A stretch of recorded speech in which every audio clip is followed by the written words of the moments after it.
Good morning, guys. This is Alex here from Breathing Cold, and I'm very excited to introduce this video coming up. We're going to be talking with Dr. Marc Cohen, who's my mentor. He's a medical doctor with 30 years expertise in extreme wellness, has published tons of PhDs on natural plants in Australia, and all sorts of interesting studies on the range of possibilities when we go to the extreme of our physiology. So whether it's about nutrition, extreme practices, he's come up with amazing things, and his ideas will blow your mind. But here is why it is essential. In a day and age where we are looking for a direction, we're a bit lost and confused by the things we receive from the authorities, and we don't know who to believe anymore. I believe that what Dr. Marc is sharing is the answer. And I tell you why. Because all he's saying is reconnect with yourself. Because you have all the answers. As long as you rely on yourself and you take care of yourself and you know how to do that, then you will be in a position where you make the right decisions for yourself, regardless of what people say around you. So all he does is find ways to empower you with your health, create a world of well-being. And yeah, I think that's the key, and I love it all. So listen, it's just gold nuggets one after another. So just stay all the way tuned. The image is not always great. We don't always have the best connection. We don't always have his face, so I have the slides instead. But just bear with me, bear with him. It's well worth your time. All right, guys, have a great day. Enjoy it. Let me know what you think. Subscribe, like, comment, share, do all this stuff. Yeah? Have a great day. Well, wow. Thank you, Alex, for organizing this. Thank you, everyone, for logging on. I've got so much information I want to share, and I've just spent the last 4 days, pretty much 18 hours a day, just creating new content. Because I'm involved with a whole lot of different conferences in the next few weeks. A big international yoga conference, which is free, and another one, which is the Australian College of Nutritional and Environmental Medicine, where I'm giving a lecture on one on heat and one on water. And water's a topic really close to my heart. So I'm happy to share, with an hour and a half, some of that content, and I think that's really great content. And what I like to do with all my presentations is go from the really big picture, fundamental basic principles, and then go into the very personal, practical things you can do. So I want to shift between that whole big picture, what's happening, and go to the very personal. Okay, so this is a graph that I found when I was 10 years old. In 1973, 1974, there's an OPEC oil crisis, and I was born in 64. So this was published in 1972 by the Club of Rome, and they called it The Limits to Growth. And I was a sort of precocious 10-year-old, and I saw this book, and I picked it up, and I saw this graph which said that services were going up, resource utilization was going up, pollution was going up, and the population was going up, and that couldn't keep on increasing exponentially forever, and it's all going to come crashing down. And if you look at, that's where we are now, and that's the trajectory of my life. So in 1964, you can see down here, pollution was, I was saying it's going to go up exponentially. So it's gone up to here. Services have gone right up, and I actually expect that the services per capita, the amount of things we can enjoy, like travel and ordering, consumer goods and stuff, peaked at about March this year. I don't expect it's going to go back to that level for a long time. And who knows what's going to happen in this part of the graph, because we're in free fall. But I've been anticipating a total collapse of civilization my whole adult life, since I was 10. And my response to that was, how can I be part of this global transformation? And so we shift in two directions. And I've always thought it was possible for us to go two ways, and it's a flip of a coin, that we either destroy ourselves, or we head up to this amazing dystopian future, or we create paradise on earth. We have we turn the whole world into a health haven. And it's my belief that there's no point harping on the negative, because that way it just helps things happen. So I've put 100% of my thought processes, my energy, my career into how do we create a health haven on earth. And I want to share, because that requires every individual to create a health haven in their own environment. So I want to share that with you, but that's the big picture. So that led me to study medicine, and I studied Chinese medicine. I did physiology and psychology degrees, and a PhD in biomedical engineering, a PhD in Chinese medicine. And I've been a doctor for 30 years now, and more than half of that time as a doctor, I've been a professor at a university. So I actually spent 38 years at university getting the skills I figured I need for this transition. And I officially resigned my university position at the start of last year, and figured I've now learned enough. I've got the networks. I've become a leader in the wellness industry globally. And I figured after being at university for 38 years, you take a gap year. So last year I sort of took a year off and did a whole lot of retreats and traveled the world and visited hot springs and did a bit of work, but set myself up. And this year is like the year I intended to come into the world and start working. And I feel like this whole crisis is what I was born for. And it's so depressing. I came up with a few years ago with what I call the 10 toxic truths. You can look at my blog on extremewellness.co, and there's articles about it. And that was a really depressing area to research. That was about 10 years ago when I came up with it. It's still totally relevant today, but it's pretty much how toxic the world is. And I've actually just added to that. And this is a new graph. You can see this slide here. And this was really telling when I put it together. This is what I call the 20 toxic threats. And these are all products, what I call products of death. So these are all products that we buy that directly kill us and also harm other life on Earth. And I've put the amounts there. I actually did a whole lot of research looking at how big are these industries. So our water, our food, our air, our activities, and our buildings are all full of toxic products that we spend 85% of the whole world's GDP on these products. From petrochemicals, plastic water bottles, chlorine, fluoride, fertilizers, pesticides, GMOs, you know the drill. So all of these products aren't just pollution, these are things we actually buy and pay for, and they're all controlled by 5 industries: the banks, big agribusiness, the oil industry, power industry, the media companies, and big pharma. And these industries now are controlled by a very, very small number of people. And actually this figure's wrong. It used to be less than 50 people own more than the world's poorest 50%. And I just saw a recent figure from the start of this year, and it was less than 26 people now own more than the poorest 50% of the world's population. And I just saw an article today that says that the richest people on Earth just added $282 billion to their wealth in 3 weeks, in a 3-week period during the lockdown. So there's incredible wealth inequality happening right now on Earth. Really pretty much all the money, food, energy, information, and medicines in the world are controlled by a very small handful of people, and they're selling us products that are worth $75 trillion that kill us. And not to get depressed. So the answer to that is to see that we're part of the evolution of consciousness, and that we need to let go of these products. And these industries are not evil. These individuals controlling them aren't evil, only in as much as they reflect the evil within us, because we pay for them. We like the services they give us. But if we think of them as like a booster rocket, that booster rockets are smelly, they're noisy, they leave this toxic plume, but they're necessary to get the command module out into orbit. So these industries have been necessary to get humanity to the point where we've got this globally connected world. We've all got, we can have this conversation around the world, and it can be shared everywhere. And we've needed these industries to do that. But just like a booster rocket, we need to now let go of those industries and continue on with the evolution of humanity and consciousness on a totally different infrastructure. Right now we have these 5 industries pretty much locking up the world, and a few people controlling it. But what we need to progress from is to drop these industries and then go from media to privacy and net neutrality, to go from the big banks to a collaborative economy, to go from agribusiness to regenerative agriculture, to go from the big oil industries to renewable energy, and to go from the big pharma medical industry to wellness. And that's the transition we're all part of.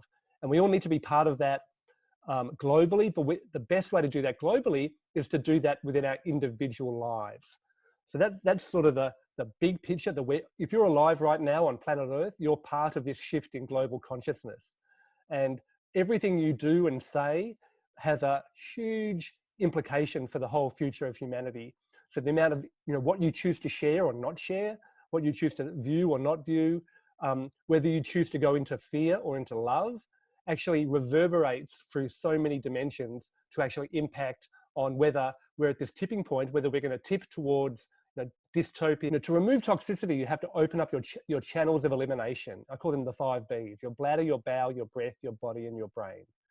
That's how you eliminate toxicity, through those channels of elimination. And they relate to the 5 elements of life, or the 5 elements of what I call extreme wellness, which are water, glucose, oxygen, temperature, and carbon dioxide. So they're the 5 things you learn in basic biology that are part of the respiration or photosynthesis. These 5 elements are the language of every one of your cells. And you can consciously control them. And if you can visit the extremes of water, glucose, oxygen, temperature, and carbon dioxide, it helps you define that bliss point, that central point in the middle, which is that point of absolute balance, of homeostasis, of bliss. It's the point when we say namaste. The process of going through these 5 elements, that's the language of your cells. All your cells talk in the language of glucose, water, oxygen, temperature, and carbon dioxide. Your mitochondria relate to that. And a lot of my content I've been doing in these sort of 5 elements, and I can talk about that because part of my, my value, I think, is to make sense of life. And you can make sense of life by looking at life in terms of these 5 elements, the 5 rhythms of life, as depicted by Gabrielle Roth through the wave of flowing staccato, chaos, lyrical, and stillness. You can put so many things into these 5 systems, these 5 elements, these 5 phases of transformation. So I learned that when I studied Chinese medicine. I learned it, in Western medicine, you have the 5 humors. In martial arts, I embodied that. In 5 rhythms dance, I embody that. And I found that a really useful structure for classifying information. But with this program, so, it's based on, filtering and flushing your bladder. So it means, having the highest quality water you can have, and I can talk all day about water. So having, really high quality water and flushing your body continually, and that's using herbal teas and a whole lot of products, just, beverages, feasting and fasting your bowel. And you fast every night anyway, and the feast is in the first bite. So there's a lot of work on intermittent fasting that I refer to, but it's, eating within a very small, or just reducing your window or where you eat, and then, extending that fast, panting and holding your breath. And that goes into the hyperventilation and breath holds. And I talk about a 5-phase breathing practice, which is similar to what Wim Hof, teaches, but I have a different spin on it, and I have a lot more physiology underpinning it. Doing hot and cold for your breath, for your body. So going from sauna to an ice bath, and I've still got 6 PhD students who are doing research, and one of them is doing research on saunas. We're about to publish some more research on sauna bathing, and I've just published a scientific article on the use of heat to treat COVID-19 and viral infections. I'm happy to share that article. I can give you a link. It's a free download. It's open source. It's still waiting for peer review, but it's on an open publishing platform. So I can share some of the content of that article, which discusses how heat itself has been used to treat viral infections for the last 1.5 billion years. And I actually learned, I was studying fever, and I learned that even some plants, when they get a viral infection, can increase their temperature through metabolism to actually deal with the pathogen. And certainly for the last 600 million years, fish, insects, birds, reptiles use behavior to increase their temperature when they've got a viral infection. And all mammals increase their temperature with fever when they've got a viral infection to counteract viruses. And if you look at just life on Earth, life has evolved in a very narrow temperature window, which is the temperature window where water can be liquid. And that as life has evolved, it's become more sophisticated in terms of its thermoregulatory mechanisms. So a virus doesn't have a lot of thermoregulation. It's got this lipid, certainly an RNA, like a respiratory virus, has this lipid outer coating.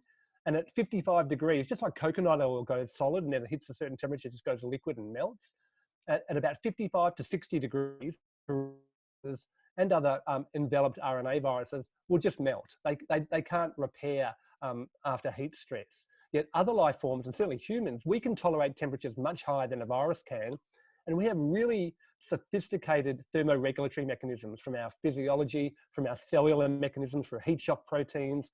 And the heat actually stimulates our immunity. So there's a whole lot of work you can do personally to actually use heat which is really cheap. It's really widely available to cope with the viral infections. And a lot of these practices have been used since humanity was humanity. So hot springs, since before recorded history, have always been used as places of healing. And there are many cultures that have sweat lodges and steam rooms and saunas to cope with viral infections, but also just to build up general immune resistance and general health and well-being. So I'm happy to talk about that. There's a lot, I could spend easily an hour just talking on heat as I could on water, or actually any of these topics. I could talk for days, as Alex probably knows when we do retreats. But the immune system has 3 lines of defense. And your first line of defense is your skin and your mucosal barrier. So your skin has a waterproof epidermis, and your mucous membranes, so in your nose, which is your first line of defense for respiratory viruses, has very sophisticated a mechanism for sensing. It's actually a sense organ for sensing what is the microbiome in your immediate environment. And part of that sense organ is to touch things, because to make an antibody to a new virus, you can't make it just by touching it. What you need to do is touch things in your environment and bring it to your face and touch your nose and touch your eyes, bring it to a mucous membrane. And in these mucous membranes, there are these, and this is a depiction of the mucous membrane in your nose. There's a layer of, the top layer of mucus is like sticky, and that has, it traps dust and pollen and viruses and bacteria. The layer below that is quite watery, and it allows the cilia underneath to sort of beat at 10 to 15 times per second. It sort of moves like wheat does in a wind-blown field. And that keeps that sticky layer of mucus moving at about 1 millimeter a minute. But what will happen is when there's a new virus, and there's normally viruses and bacteria there that are good, that we need, our normal microbiome, they actually help our body detect a foreign virus or a pathogen, and they bring it to these antigen presenting cells. So, a little virus, you've touched something, you brought it to your nose, or you breathed it in, it gets trapped. Those viruses or bacteria get presented to an antigen presenting cell. They actually say, oh, suss this out, make an antibody to it. And then suddenly you build up antibodies, and the mucus gets swept away, and you have a sniff or a cough, and suddenly you've got antibodies, and you were never sick. That's the pattern for 90% of people, even with SARS-CoV-2, with COVID-19, will get antibodies, and they've found antibody studies all over the world now. And they've been done in London, in Berlin, in America, where they're finding a big number of the population have antibodies and were never sick. So that's the normal process, where you want to touch things, and if you stop touching things and bringing it to your nose and bringing it to your immune system's awareness, your immune system becomes depressed. But normally in flu season, what happens is there's less sunshine, so we have less vitamin D. The mucus becomes thicker and drier because cold, dry air will make it harder for that mucus to be cleared. And if the viruses can sit longer and not be cleared away, they can then penetrate these epithelial cells. And they say it takes 3 to 5 days for the virus to grow in these epithelial cells and spread before they ever go into your lungs. So there's certainly an opportunity to help your first line of defense by, one, keeping that mucus nice and warm, nice and watery, so it keeps on moving, and even to kill the viruses in your nasal mucosa. And one of the key things about that, and I'm not going to go through the whole detail of the slides, is supporting the first line of defense is to avoid smoke and air pollution, because cigarette smoke and air pollution actually affect the ability of cilia to clear that viral load and the particles. And then the other one really important is to keep air warm and humid. And that's why I think in a lot of places like Bali, this has not been a bad disease, because warm, humid air maintains that good ciliary clearance, and the virus doesn't stick around. But certainly as it comes into flu season, into winter, and Australia's coming into that, the Northern Hemisphere is coming out of that, it's really important, the air quality. And there are so many things you can do to maintain warm, humid air. And I'm happy to share, these are a whole lot of new slides I've just made on this. We also know that sunlight, UV light, will destroy virus within a minute or so. So getting out into the sunshine, it's really important for vitamin D, but also actually directly destroys the virus. And then you can use things like steam and essential oils to support your first line of defense. So that's really important. You want to keep on touching things. So, and this whole idea of social distancing and wearing masks, I think it's much more about fear tactics and keeping people distant from each other. So they're making like, everyone's the enemy. You can't see they depersonalize people. You can't see that smile. So depersonalize you, that social distancing keeps people apart, which also suppresses your immune system. We need to be close to each other. I mean, there's so much research on social connection. I've been lecturing on that for more than 20 years. Social connection is more important as a risk factor, or social disconnection is more important as a risk factor for heart disease and stroke than smoking, cholesterol, or high blood pressure. So, keeping people apart doesn't make sense from an immunological perspective.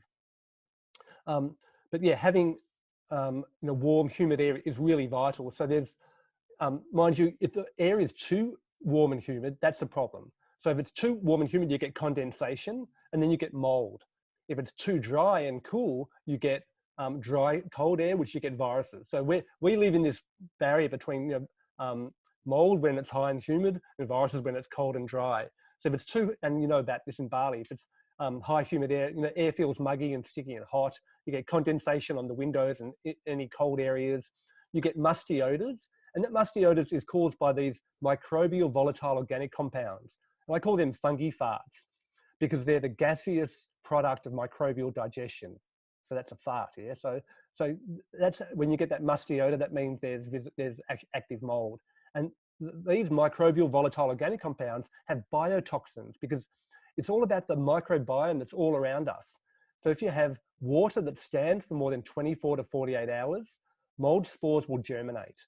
And once they germinate, they start decomposing the building materials, whether it's wood or cellulose or whatever it is. And that causes more food for bacteria. And then there's this biotoxin war, this territorial war between the bacteria and the viruses to take over that territory. And we get caught in the crossfire of their biotoxins. And also that then creates more food and territory for little dust mites and other little parasites, and then cockroaches and rodents. So you have this whole ecosystem happening that's an unhealthy ecosystem when you have high humidity. So that's, you don't want to get the humidity above about 75% is too high. Even 60% is about the border, but 40 to 60 is ideal. Actually 50 is ideal, plus or minus 10. But if the air is really cold, it's hard to have humidity that's 40 even, because cold air won't hold as much moisture. And if it's really humid outside, it's really hard to get it below 70 sometimes. And that's why in places where it's really humid that mold is such a problem. There's also effects if it's too low. So if humidity is too low, you have static shocks and you get the dry air, your eyes become dry and irritated. You get this dry nose and throat, and that means the mucus isn't being cleared, so the viruses can hang around longer and actually start infecting those epithelial cells. And you get damage to, timber and paint and artwork and electronics, and your sleep is affected. Plus you're more prone to colds and flu. And that's what people are worried about now coming into winter, that the humidity is too low, you get colds and flu. So there's 10 ways to raise household humidity. Here's a little slide on that. So one is to keep your rooms warm and reduce any leaks and stop any cold air coming in. So you want, warm air will hold more moisture. And if it's, you're in a cold environment, and it's coming cold in Melbourne now, just putting bowls of water near your heater, or a bowl of water near the windowsill where the sunlight can hit it, and that'll evaporate moisture into the air. Having plants, flowers, fish tanks, water features, fresh firewood in the house will help put humidity into the air. Drying your clothes inside, or vent your clothes dryer inside to use the moisture from your clothes to increase humidity. Cook continuously, and traditionally in wintertime, that's when you have soups and stews, things that stay on the stove for a long time, and they're pumping water into the air. And I know people who have if it's a bit cold, they just have to put a pot on the stove with some eucalyptus leaves in it and have that boiling away, pumping water into the air. Mind you, you don't want to do it to the level where you have condensation on the window. So it's a balance. Boiling the kettle regularly and having cups of tea. Just the kettle boiling will pump water into the air. Air drying your dishes, leaving the shower door open when you're showering, or leaving the bath water in the bath until it cools down.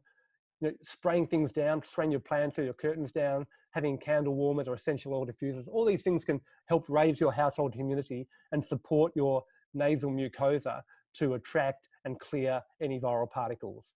Information. So these are 10 ways to raise your nasal air humidity. So one is staying hydrated. And I can talk about water for a long time, but the quality of your water really underpins the quality of your health and well-being. Because, and there's a whole lecture we can do on water, but water can be a blessing or a curse. I mean, water is who we are. 99% of our molecules are water, because water's tiny and other molecules are big. So yeah, we're 2/3 water by mass or by volume, but 99% of our molecules are water. And water holds memory, it holds consciousness. So water doesn't, but it also holds toxicity and pathogens. So you want water to be filtered, you want to get rid of the toxicity out of your water. You also want water to be structured, balanced, and blessed. Then just drinking hot tea. You bring a cup of tea to your face, the steam will come out and help increase the humidity of your nose. Having a scarf around your face, around your neck, or a mask, and I much prefer a scarf than a mask because it's sort of more personal. Having your hands in front of your face when it's cold will actually increase the humidity around your nose. And anytime you feel your nose getting cold, that's the time to have a cup of tea, sniff some soup or something like that. Or if you really want, putting your face over a pot of steaming water and whacking some essential oils in there. And there are some great essential oils. I mean, traditionally, tea tree and eucalyptus, which have antiviral properties, but also mucolytic properties that break up the thick mucus and helps the mucus flow. And there's other oils that have anxiolytic properties that help just relax you and make you calm and feel good. So that's a really great home remedy. Using a neti pot, having a hot shower, that increases the humidity around your nose. So if your nose is feeling a bit cold and you're not feeling comfortable, go have a hot shower, have a hot bath, go for a swim.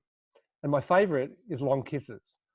All of these things will actually raise the humidity around your nasal airways. So they're really important. First line of defense. I would suggest you don't isolate yourself as well. I mean, and one of the best ways to get other microbial information is to go into nature.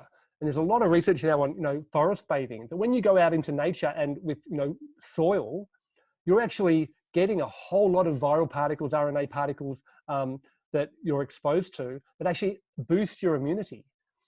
So you don't have to go out and mix with people, although that's actually a really good thing to mix with other people. But certainly going out into nature, getting some sunshine, stimulating your immune system with foreign DNA is important to maintain your immunity. But then what I'm saying is these are sort of, I wouldn't say they're the best thing to do, but they're certainly an ancillary thing to do to support that first line of immune defense. So that's keeping the air temperature in your house, warm and humid. And if you can't do it in your house, at least around your face, warm and humid. So that's really important to protect your ability to sense the virus, make an antibody, and then clear it away. Now, if you can't do that for some reason, there are other things you can do.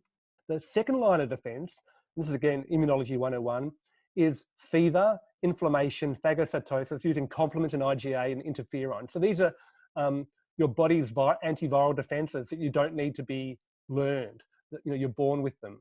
And the important one is fever. Fever actually activates both your innate and acquired immune cells. It makes the membranes on these cells more liquid so they can differentiate faster, they can respond to antigens faster, and it makes them more active and migrate faster. So fever is actually your body's way of activating your immune system. But fever actually takes quite a lot of metabolic energy. And you can outsource that energy to a hot bath or to a sauna or to a steam room or to exercise. I mean, anything that raises your body temperature by 1 to 2 degrees. So exercise will do that when you're at the point where you've exercised till you're hot and sweaty and you have to stop. Exploring your heat tolerance in a sauna or a steam room or even a hot bath. When you get to that point where you really feel that it sort of hurts good, there's a point when you're exercising, and it works the same with cold tolerance. You get to a point that I call forced mindfulness.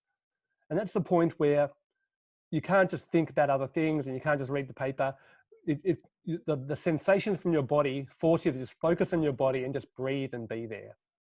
And that forced mindfulness is really, really powerful for getting your mind and your body on the same page.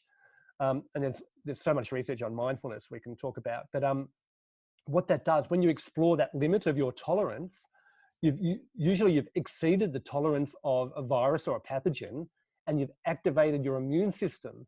And the other thing you've done is, as you build up tolerance to heat, because if you do regular heat exposure, you build up your ability to cope with heat. So if you do get sick, you can mount a quicker, faster fever to drop, to actually affect or to combat against the viral, bacterial pathogens.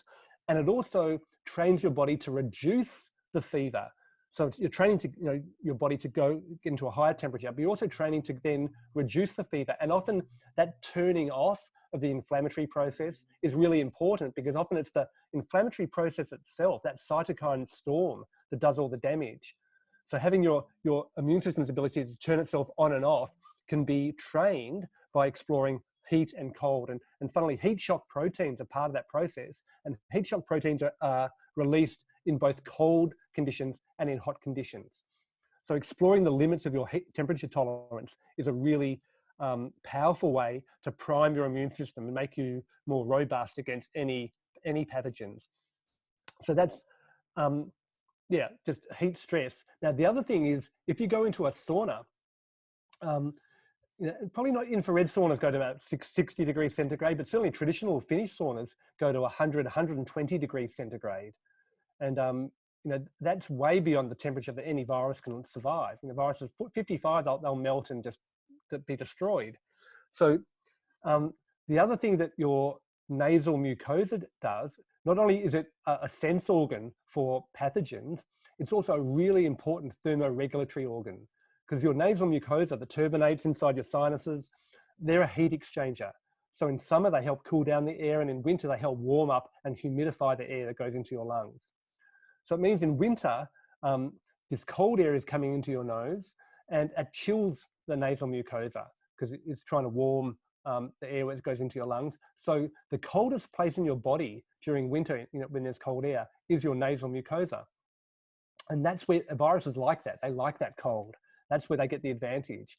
So if you raise the temperature of your nasal mucosa, of the air inside your nose, you can destroy viruses where they lie in your nose.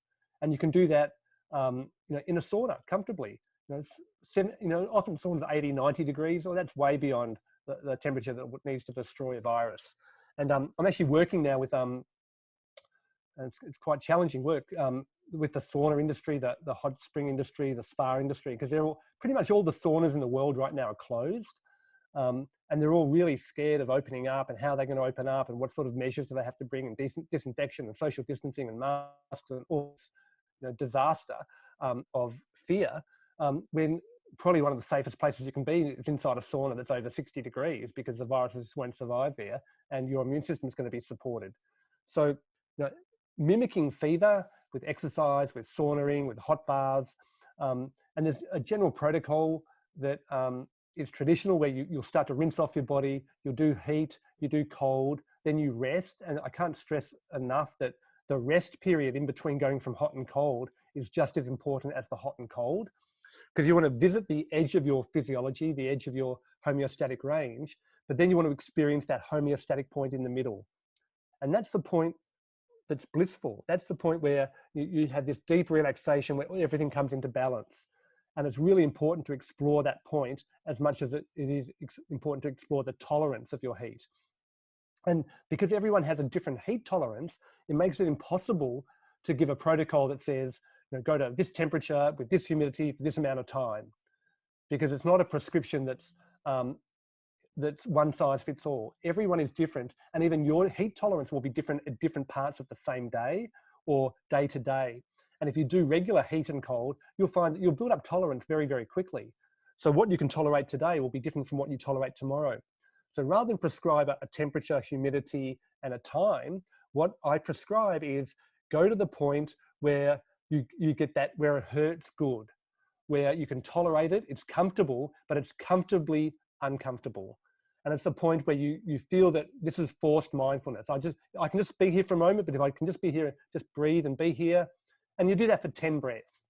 maybe you can do it for 30 breaths, it's up to you. But if you can do a few breaths at that point where, okay, I'm just going to be here, it's really, really hot, but if I just breathe and focus and turn my mind off, you can tolerate it. That's the point you want to get to, and you want to do it comfortably. You don't have to push past that point. In fact, if you push past that point, you'll do yourself damage. But what happens when you visit the edge of your comfort zone, just visiting the edge, exploring the edge, playing with that edge, you'll find that it naturally expands. You don't have to force it to expand. You can't push it out.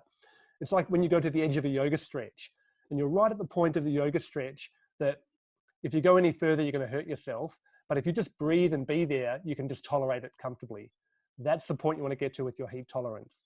So, another example is, when you pick up a hot cup, you're having a cup of tea and it's hot enough that your hands feel the heat, but it's not burning you. It's the point where you're lying on the beach and you're really hot and okay, I've got to get up and have a swim now because I'm that hot. So it's visiting that point within yourself that's your comfort zone, the edge of your comfort zone. So again, a really powerful technique, and that works with both hot and cold. And in fact, there is actually good research that says when you do hot and cold, they have a synergistic effects. So the positive effects of heat are even made more powerful when you alternate heat with cold. And the Finns and the Scandinavians and the Russians and the Japanese have known that for hundreds of generations, and that's part of their culture that they do that. So that's a really simple practice. Heat is available to most people. I mean, most people have a hot bath. You can do it in the shower. It's harder to do in the shower to get yourself so hot that you're boiling. And if you do it in the shower, you've got to be careful that you're not humidifying your shower or your bathroom so much you're going to get mold, because you'll make water condense on the roof and the ceilings and the walls and the mirrors and stuff.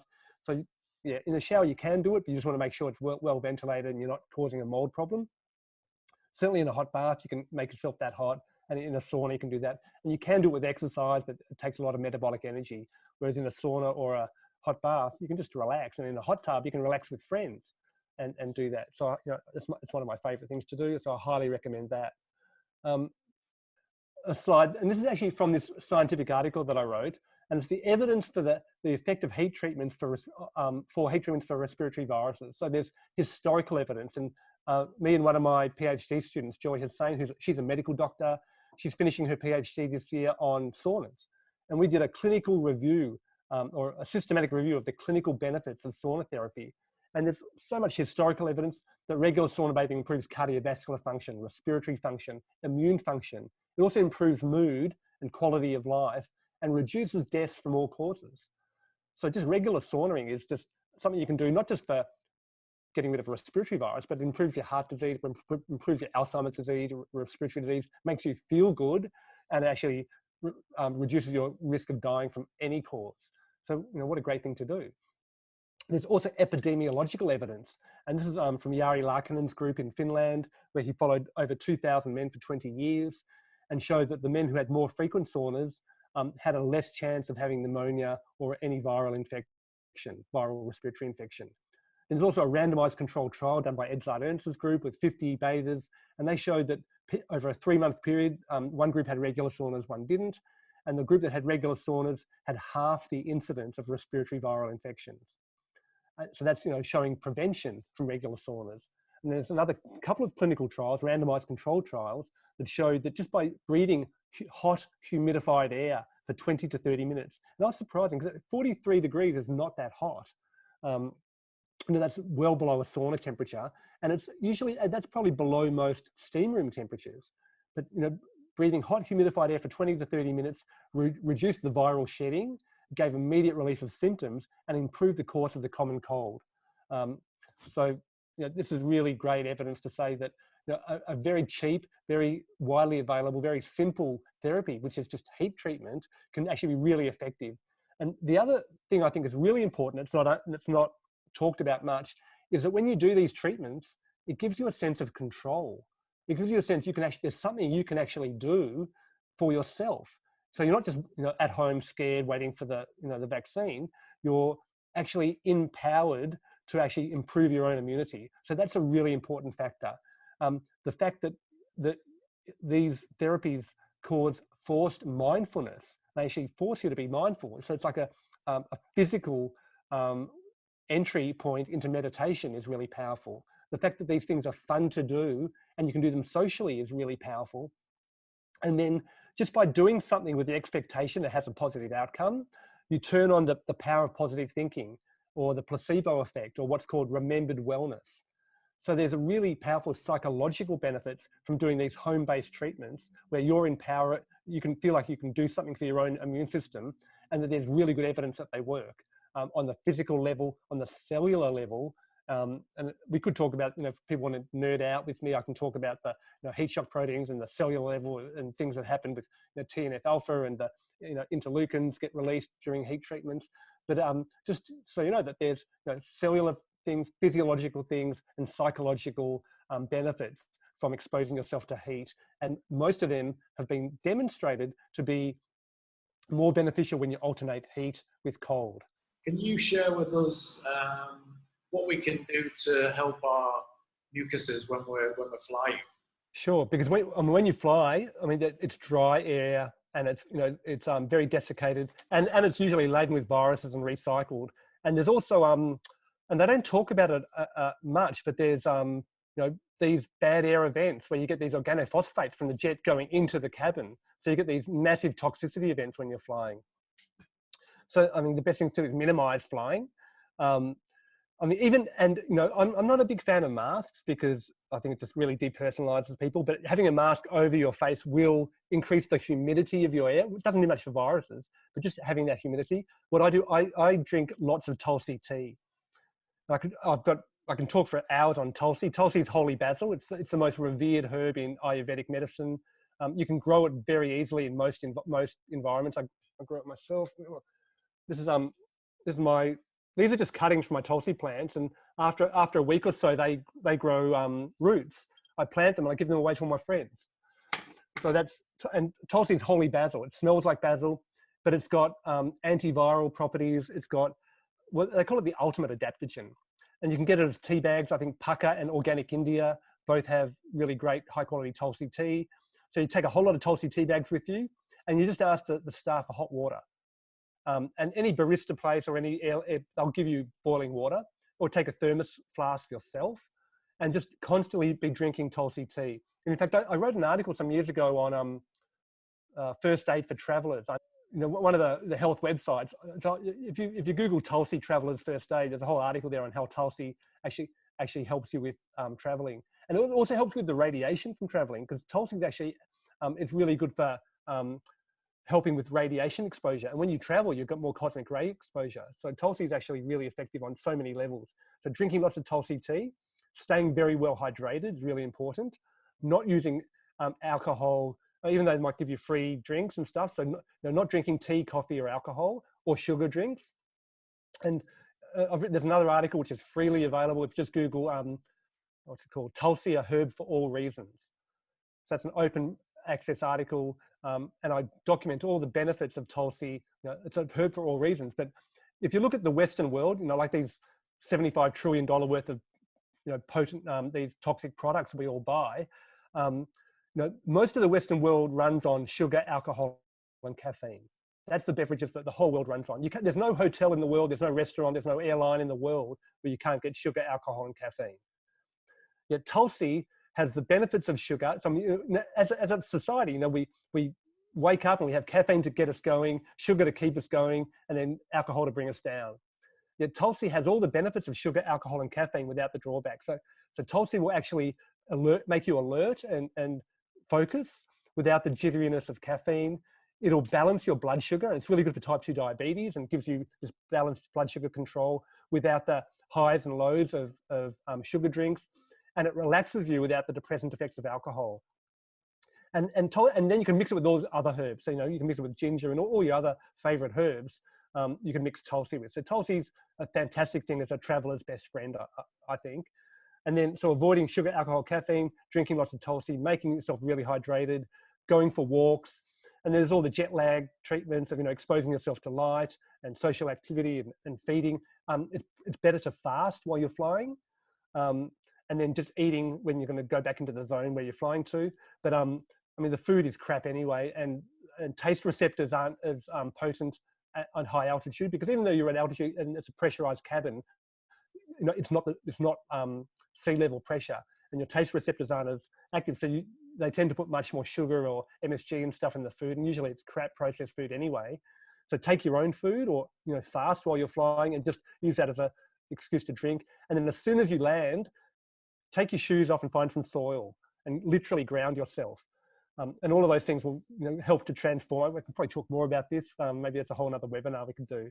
But a great question, and hopefully that's answered some of that. Give you some, mind you, I don't know if people are going to be flying nearly as much now because all the airlines are going bust and you can't fly anywhere. So it might be a moot point. Fever is a non-specific response to any virus, and it's and you certainly don't want to be reducing fever with Panadol or Tylenol and all these antipyretic drugs, unless you're having febrile seizures or something really dramatic. Because fever is a natural process that you want to enhance and support. You don't want to reduce fever unless there's some really important cause to do that. So, and now that you're coming out of it, you might want to just explore your heat tolerance a little bit. Have a warm bath and then just cool down and just see how you feel with that. Certainly maintain, keep yourself really hydrated. Only eat when you're hungry. And I talked about feasting and fasting, and the feast is in the first bite.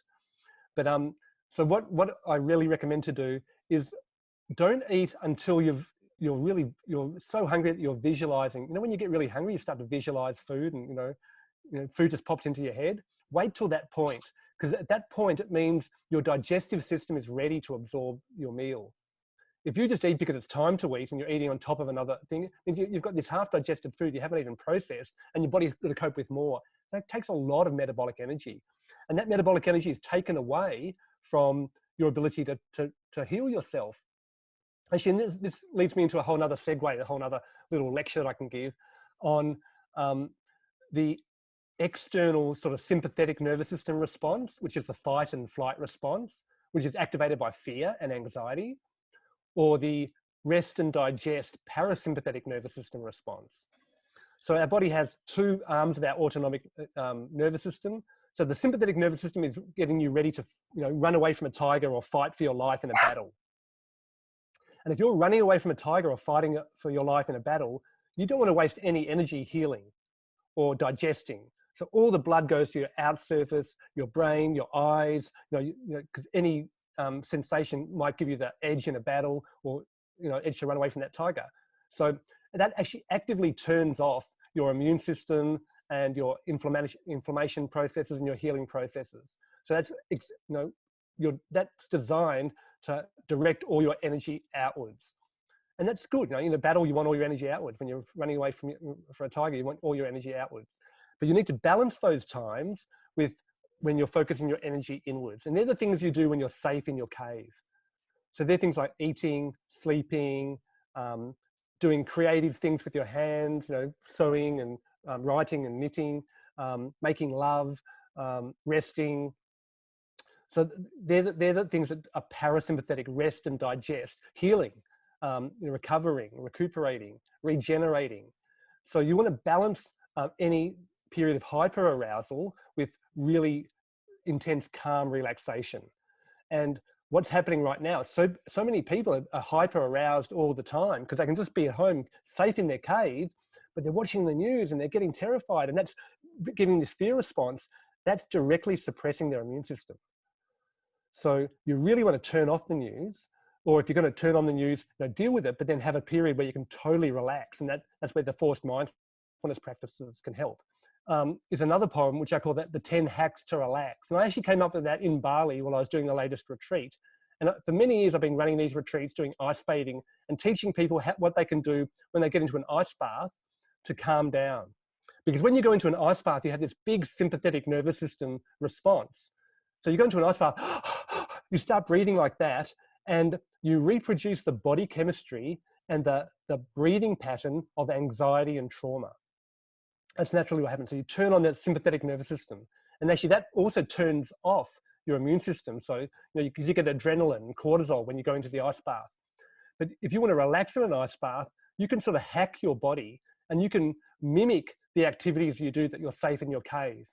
And if you mimic those activities, you turn on your parasympathetic nervous system and you calm yourself down. And that's been turned by a friend of mine into a song and a little animation, but it's just touch all your fingers, wiggle your toes, soften your stomach, breathe through your nose, sigh, smile, swallow, sing, flutter your eyelids, and focus within. Now, you don't have to do them in that order, but that's just like a little memory tag of the 10 things you can do to hack your parasympathetic nervous system. And I call that emotional first aid. So these are all activities you can do to relax on demand.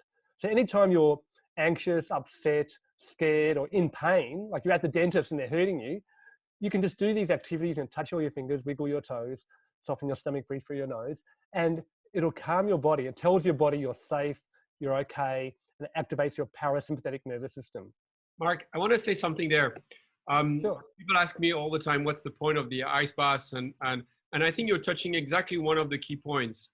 For me, the secret is daily practice. Like the fact that I go every day in the ice baths and I apply everything you say, then I'm training myself to deal with this uncomfortable situation. So when it comes up in my everyday life in an unexpected way, I'm actually trained to deal with it. Yep. So it's not just a concept that, okay, it's fine, but I'm actually, okay, whoa, I know that feeling. And I can be watching the news and, whoa, I've got this, or I get someone on the phone and they're being hard on me and, oh my God. And all of a sudden I have this wave of anxiety that goes in my body. And I remember the sensation because it was exactly what happened when I was going into the ice baths. And doing this practice of rebalancing my nervous system daily, consciously, on demand, prepares me for when I'm no longer in charge, when all of a sudden there is something external that is coming into my field and I don't know how to handle it. And that's really, I feel, one of the main benefits beyond the physiological benefits is you're training yourself to become an extreme human. Yeah. And it also, what that does, going to an ice bath, is it forces you to stop procrastinating. It exercises your willpower. Because the hardest thing about an ice bath is the decision to do it. Just, once you've made the decision to do it, it's like when you jump in a freezing river or a lake, it's that point of just making the decision to jump. Once you've decided to jump, then your body just knows what to do and it does it. And it's interesting because Ian Fleming wrote about this when he talked about the James Bond series. Because James Bond in the series, James Bond has a Scotch shower every morning. And a Scotch shower is a very hot shower followed by a freezing cold shower. And you can imagine the cold water in Scotland, very cold. But, so James Bond does that every morning. And then he's practiced to be very calm and cool in these uncomfortable situations. So when there's all this craziness going on, he knows what to, who to shoot and who to kiss and how to get away, because he's practiced being calm in these uncomfortable situations. So yeah. I can also share, there's another really practical way, because I've been sharing ice. On the ice bath thing, just to be clear, because this is not a practice to do when you're sick.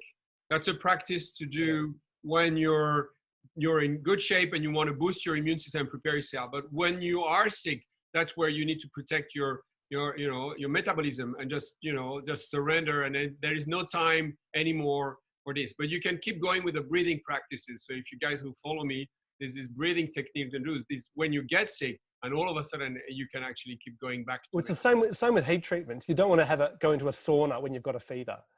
I mean, it's in between the fever. You can support that, but not when you're actively sick. So these are things you can do to defend against illness. And you can do them acutely, but regular practice is actually the best. But the regular practice of cold showering it's such a simple thing to do. It takes no extra time, doesn't cost anything really. And I've been sharing that for a long time, and people say to me, I just can't handle cold water. I'm not a cold water person. So there's another little dance and song that I've got that can help you deal with the cold shower. I call it the cold water hokey pokey. And it's just a really simple practice. So what you do is just start with a hot shower. And then once you've had your shower and you're sort of been comfortable in your hot shower, you've washed yourself, whatever, then you turn the heat up and you make yourself uncomfortably hot. So you're actually feeling a bit flushed and prickly, and even maybe starting to sweat even though you're in the shower. And then this is the hardest part. You make the decision to do it. So you then stand back, you turn off the hot water, turn on the cold water, but you just wet your left foot. And that's easy. Okay, your body's really hot. You just come out of a really hot shower, and you can put your left foot into the cold water, and that's okay. Then you put your leg in, then your right foot, and then your right leg. And that's okay. And what that does, that pushes all that vasoconstricts the blood vessels in your leg, and it pushes the warm blood in your legs up into your core. And then you do your left hand and arm, and then your right hand and arm. And then, so that's vasoconstricted your periphery. So even though your arms and legs have been in the cold water, your core is warm. And then you keep breathing calmly and you smile to yourself, because that's what it's all about. And then you do the next verse, which is put your left side in and your right side in and your front side in, and you turn yourself around.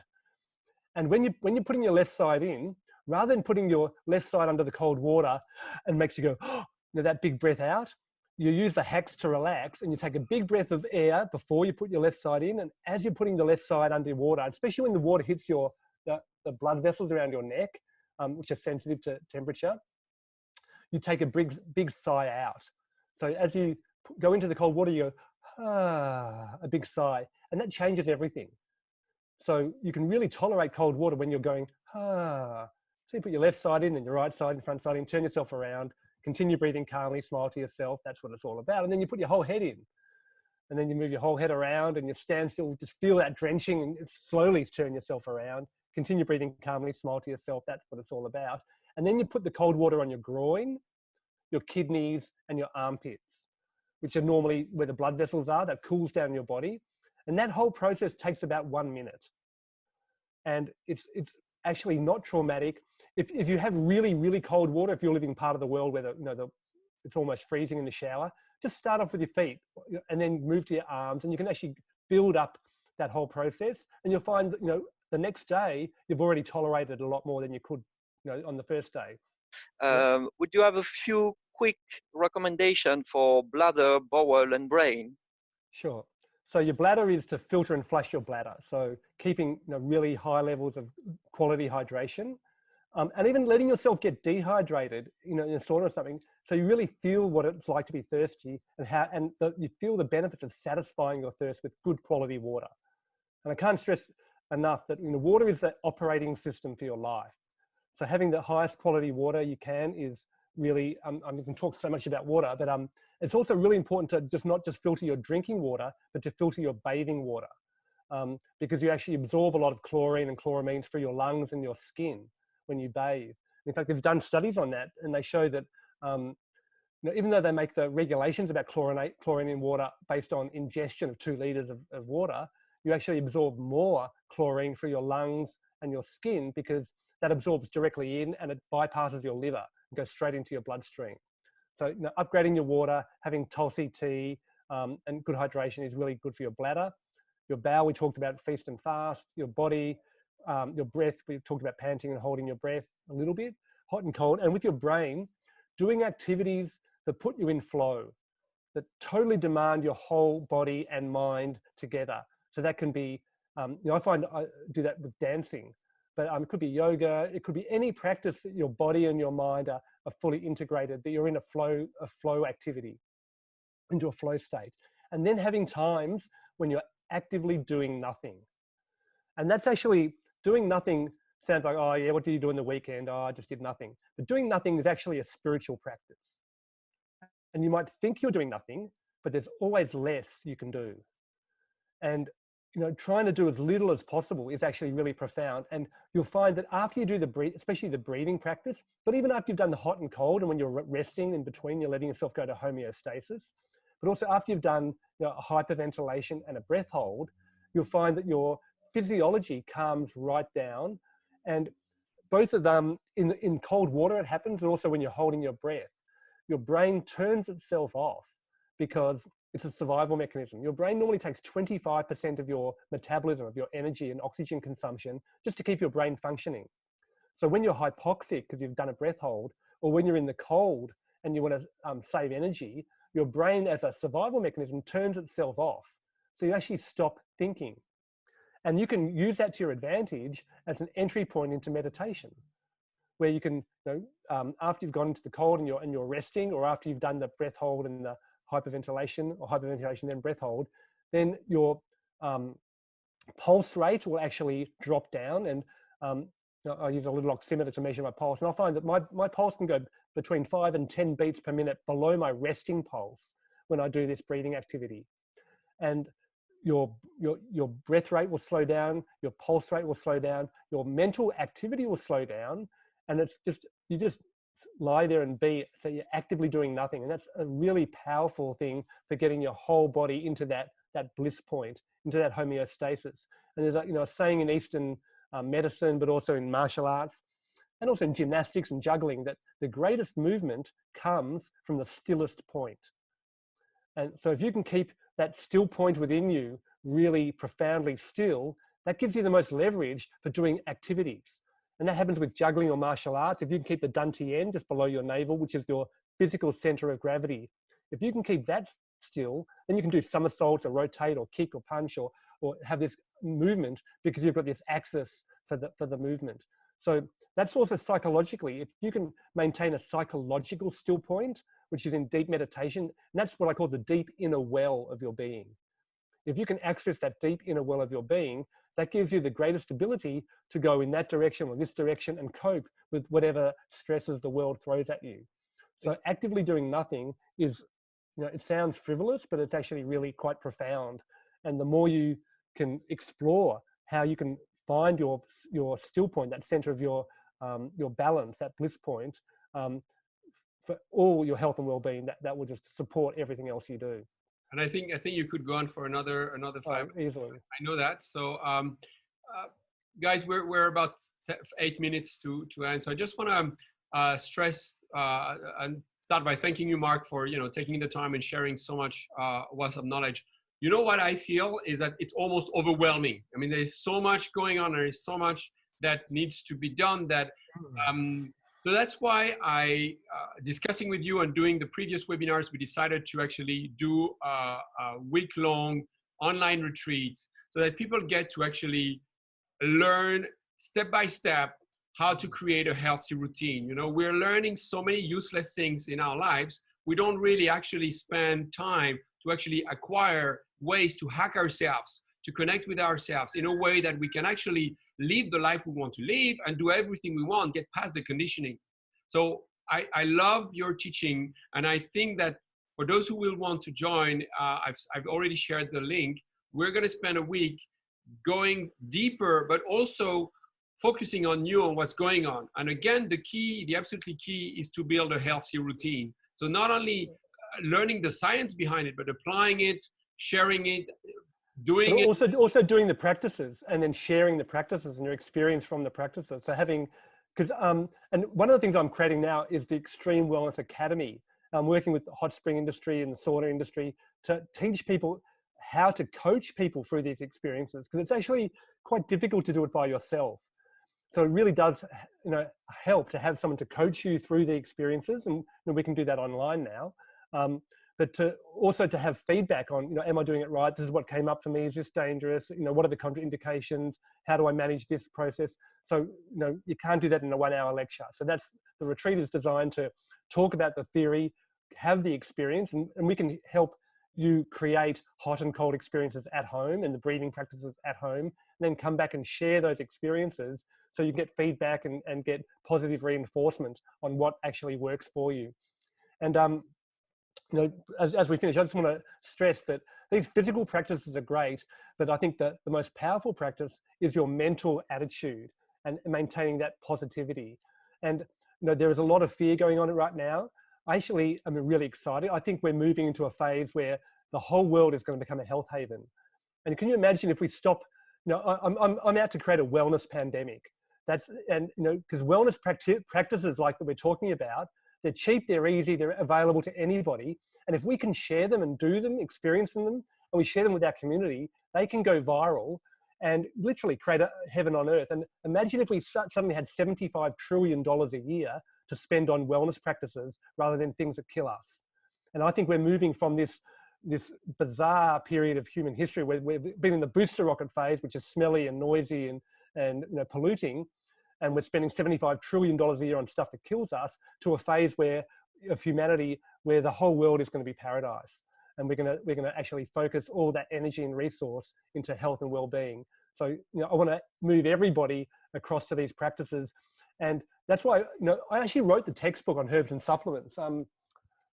Four volumes of textbook. This is my book, but I don't talk about herbs and supplements because they're not available for everyone. You can't get, health through a pill. I'd much rather talk about activities you can do at home for free, just with your breath and with a hot kettle or a tap, or how to make a home sauna, how to make a home hot tub, how to make a home heated hammock, and we can share some of those in the retreat. So yeah, I'm really excited to share this stuff. The only product I have at the moment, I've got a children's book, which is amazing. It's just about to come out in 14 languages. It's an amazing spiritual story, and how you can, in any situation, you can actually see it for your benefit. And water filters, because I think the most powerful thing I can do for people's health is actually give them quality water. And there weren't water filters around that did what I wanted them to do, so I've actually created them. But all the other things I promote, and even with water filtration, I can teach you how to filter water at home with not much money. It's a bit more work, but how you can do these things. So yeah, I think it's really important that we all take on a really positive attitude, that we're actually, what do they call it? The point zero for the wellness pandemic. We're all our own center of that wellness pandemic spreading throughout the world. And the more we can do that with ourselves, the more we can actually transform that whole world, and that ripple effect is going to be global. We're moving into paradise, and we can all be agents of paradise. So thanks for the opportunity and everyone's attention. Marc, that was really awesome. I want to leave everyone with some homework. So really what I'd love for you to do is to just take 5 minutes after this call, before you continue with anything you got to do, and just close your eyes and just think of someone that needs love right now, needs some support, and just stay with that emotion, stay with that vibration of just projecting deep, intense love to someone that needs it. And you don't even need to reach out to them in any other way than energetically. Just connect with them and just say, hey, you know what? This is what I have. And whenever you're going to be interacting from now on, please, this is what the world needs. And we need you to spread this positive, loving, caring vibration, because that's how we're going to heal the world. So that's how we're going to change the story, change the narrative. So it's not about educating, it's not about lecturing, it's not about convincing anyone. It's just about you radiating this positive vibration. That is what that the world needs. So thank you so much, everyone. Thank you, Dr. Marc. I'll be sharing the recording with everyone. I'll be also sending you all the links so you can. I've done that while you were speaking, but I'll do that again in a follow-up email. You're a talented man, Alex. All right, and I hope that some of you will be crazy enough to join us too for a week-long extreme training end of June. All right, guys. And there is this Ayurveda Yoga conference for free, the 3rd International Ayurveda Yoga Conference. I'll be speaking on water at that event. I'm doing a lot of other sort of global conferences. There's an Australian College of Nutritional Environmental Medicine conference, which is more for practitioners. I think there's a cost associated with that one. But there's, I've got so much content I'm trying to get out there. And I'm just really happy that Alex and these other people are giving me a platform. So thank you, Alex, and look forward to seeing you guys at the retreat or at another event.